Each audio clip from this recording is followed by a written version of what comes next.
राज्याच्या पर्यावरण व हवामान बदल विभागानं मोठा निर्णय घेत एकनाथ शिंदे यांच्या कार्यकाळात मंजूर झालेले 14 तलाव संवर्धन प्रकल्प रद्द केले। या योजनांसाठी दिलेला निधी सुद्धा व्याजासह परत वसूल करण्याचे आदेश देण्यात आले। पंकजा मुंडे यांच्या नेतृत्वाखाली हा निर्णय घेण्यात आला असून संबंधित प्रकल्पांची प्रशासकीय मान्यता मागे घेण्यात आली आहे। सर्व प्रकरण नेमकं काय आहे सविस्तर बोलूयात आजच्या या व्हिडिओच्या माध्यमातून। पण त्याआधी तुम्ही चॅनलवर नवे असाल तर आधी चॅनलला सबस्क्राइब करा, या व्हिडिओला लाईक करा आणि शेअर करायला सुद्धा अजिबात विसरू नका।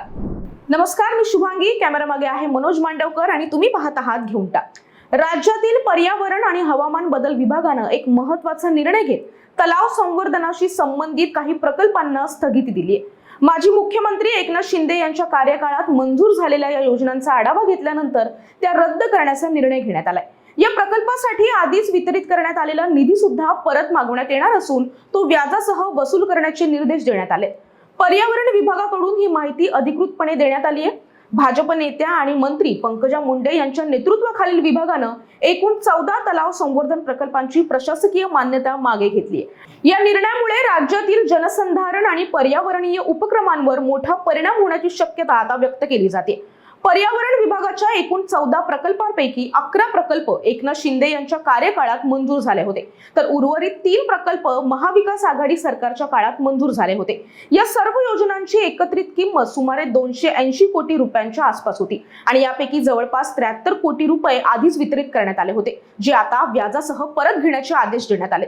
16 फेब्रुवारी 2026 रोजी झालेल्या सुकाणू समितीच्या बैठकीत या प्रकल्पाचा सविस्तर आढावा घेण्यात आला होता आणि या तपासणीत 5 प्रकल्प राज्याच्या तलाव संवर्धन योजनेच्या मार्गदर्शक तत्वानुसार तयार नसल्याचं समोर आलंय। तसंच इतर 9 प्रकल्पाच्या बाबतीत पहिला अर्ज सादर करून 2 वर्षांपेक्षा जास्त कालावधी उलटून गेला तरी संबंधित सुधारित प्रकल्प अहवाल सादर केला नसल्याचं आढळलंय आणि या त्रुटींमुळे फडणवीस सरकारनं मागील सरकारच्या काळात मंजूर केलेले प्रकल्प रद्द केलेत। कोणते प्रकल्प रद्द केले आहेत हे ग्राफिकच्या माध्यमातून थोडक्यात जाणून घेऊया।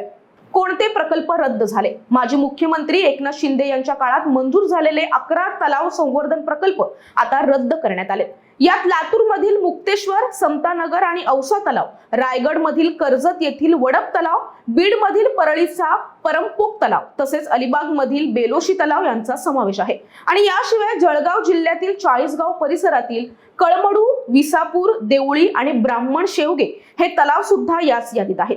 या सर्व प्रकल्पासाठी एकूण अंदाजे 244.15 कोटी रुपयांचा खर्च निश्चित करण्यात आला होता आणि त्यापैकी सुमारे 73.31 कोटी रुपये आधीच वितरित करण्यात आले आणि आता ही रक्कम व्याजासह परत वसूल सुद्धा केली जाणार आहे। सरकारच्या छाननीत काही प्रकल्प नियमानुसार सादरच झाले नव्हते, तर काहींनी 2 वर्षांहून अधिक काळ सुधारित अहवाल सुद्धा दिले नव्हते हे स्पष्ट झाले आणि त्यामुळे संभाव्य आर्थिक गैरव्यवहार टाळण्यासाठी हे प्रकल्प रद्द करण्याचा निर्णय घेतल्याचं अधिकृत आदेशात नमूद करण्यात आले। दरम्यान या निर्णयावर संबंधित नेत्यांची अद्याप अधिकृत प्रतिक्रिया काही समोर आलेली नाहीये आणि या पार्श्वभूमीवर आता अनेक प्रश्न उपस्थित होत आहेत, जसे की इतक्या मोठ्या प्रकल्पामध्ये सुरुवातीपासूनच त्रुटी कशा राहिल्या, निधी वितरणानंतरच कारवाई का नाही झाली आणि सर्वात महत्त्वाचं म्हणजे या निर्णयाचा परिणाम स्थानिक विकास आणि पाणी व्यवस्थेवर नेमका कसा होणार। आता याची उत्तरं पुढील तपास आणि सरकारच्या पुढील भूमिकेतून स्पष्ट होणं गरजेचं आहे। या सर्व प्रकरणाबद्दल तुम्हाला काय वाटतं? तुमचं मत कमेंट करून नक्की लिहा। व्हिडिओला लाईक करा, शेअर करायला अजिबात विसरू नका आणि हा व्हिडिओ तुम्ही शेवटपर्यंत पाहिला त्याबद्दल खूप खूप धन्यवाद।